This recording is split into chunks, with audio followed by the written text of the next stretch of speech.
Governor Sakaja rallies Azimio MCAs amid looming impeachment threat. Government to begin nationwide inspection of projects. To High Court holds a proposed leasing of JKIA to Adani. This is Alan Herbert Today, powered by Include 360. And I am your host, Alan Herbert.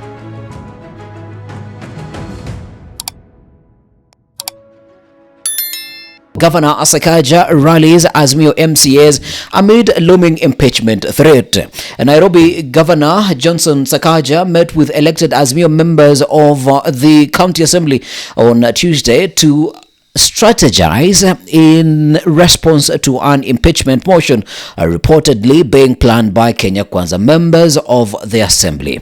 The meeting held at Sakaja's campaign office in Riverside saw the attendance of prominent figures such as Kilimani Ward MCA Robert Alai. Governor Sakaja convened the meeting with all Azimio affiliated and specially elected MCAs to discuss both the impeachment motion and development plans for the country's 85 wards for the 2024-2025 financial year. This county is an interesting lot. Robert Alai, no, there is no way we will work with Sakaja. Sakaja is a thug. Robert Alai, yet again, Sakaja is the best governor that Nairobi will ever see and will ever have. It's identified or it's cleared that these politicians do not have any bone of decency in them. Away from that, I think Sakaja pulled a class action on the Kenya Kwanza government. Why? He went ahead and created a coalition government within the county government before even President William Ruto thought about a handshake. Sakaja thought ahead because why? Kenya Kwanza MCAs, they are the minority in the Nairobi County Assembly. So exactly how is this impeachment going to work out? All right. Here is Johnson Sakaja speaking about a week ago at a launch of Dishina County, and he rubbished those claims of impeachment. Listen in. As we are focused on the work we're doing for the people of Nairobi, so please, our team in the executive, our team in the assembly, remain focused. Forget those things that you see, focus on work. Hawa wananchi ni wananchi watakatifu. Hawa watoto, they deserve your undivided attention. Wake up every day thinking about the people who you represent, the people who have given you an opportunity to serve. Government to begin nationwide inspection of projects. 13 programs lined up. The government will begin nationwide inspection of development projects amid reports of President William Ruto's administration relaunching ghost projects using billions of taxpayers' money.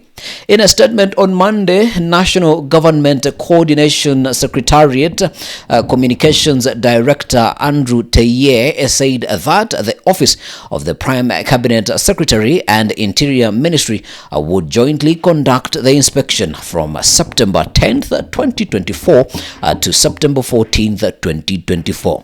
The inspection teams will begin in Eastern and Coast regions and then head to the Northeastern, Nairobi, Central, Rift Valley, Nyanza and Western regions. This is what you call confusion, utter total confusion in the Kenya Kwanza government. Why? The government spokesperson comes out about 3-4 days ago and he says him and the office of the president are going to be inspecting all the government projects. Now, the Prime Cabinet Secretary office comes out and God knows who another officer, and they say they are going to inspect the same offices. So literally, how many projects has the president done so far that they need over 4 officers to inspect them? And who said that you sit for an exam or you write an exam, you mark it yourself, and then still you grade it? As well, they can give Morara Kebaso the job to inspect these projects because as far as Kenyans are concerned, he has been doing a good job at it. So government, munatudanganya. To High Court holds a proposed leasing of JKIA to Adani. The High Court has granted the Law Society of Kenya and the Kenya Human Rights Commission permission to file a judicial review challenge to the Kenya Airports Authority's decision to lease the Jomo Kenyatta International Airport to the Adani Group for 30 years. The court, sitting in Milimani and presided over by Justice J. Chigiti, issued a conservatory order on Monday halting all further action on the proposed lease until the case is fully resolved. This stay order comes as a relief to many concerned parties, including the Kenya Aviation Workers Union, which has strongly opposed the Adani proposal. Tell me why the government spokesperson a couple of days ago comes out and says Adani is the best thing that can happen to the Airports Authority in our country, or JKIA to be specific. But also, there are allegations that Adani, the company, they smuggled in workers from abroad. So then I ask, in whose hands are we safe? Even Senator Onyonka went out angry on Deputy President Rigathi Gachagua, and he outrightly called them out. Your Excellency, how can we sell our airports? What is it? How can we take 14 airstrips and give them to an Indian company? Nobody knows the agreement and what has been signed. We have 5,000 employees with the Kenya Airports Authority, and nobody knows where these people are going to go. It's not okay. Tell the president, we have no issue with him. We only have a problem with his policies.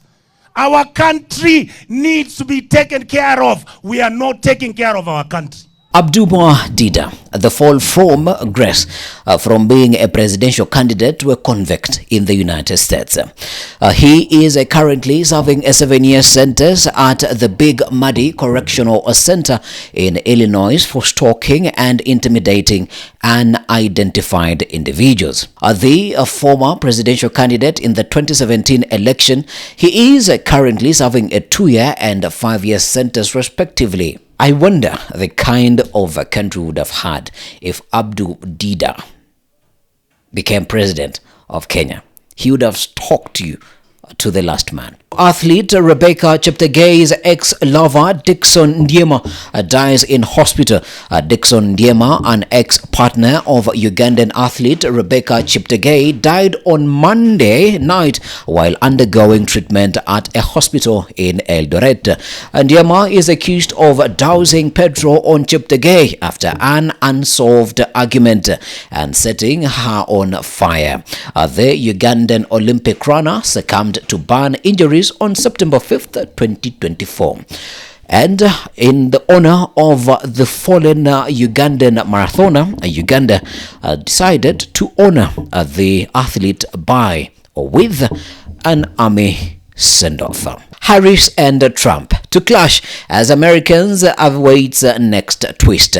The two candidates will meet in person for the first time at the ABC News debate in Pennsylvania, setting the stage for a potential intense confrontation. For Harris, 59, this debate is crucial in winning over voters who are still getting to know her, especially as the initial excitement of her sudden replacement of President Biden in July starts to wane. Trump, 78, will likely press her on key issues like the economy and immigration, but may also resort to the racist and sexist insults he's used during the campaigns.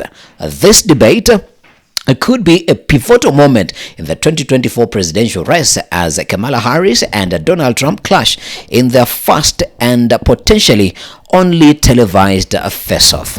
Imagine if it was Kenyan politics. The United States politics is very interesting.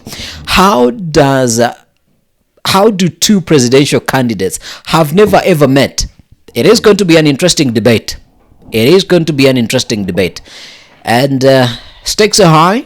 Stakes are definitely high. Donald Trump won the last debate he had with Joe Biden. I don't know if he's going to be able to beat Kamala Harris. Only time will tell.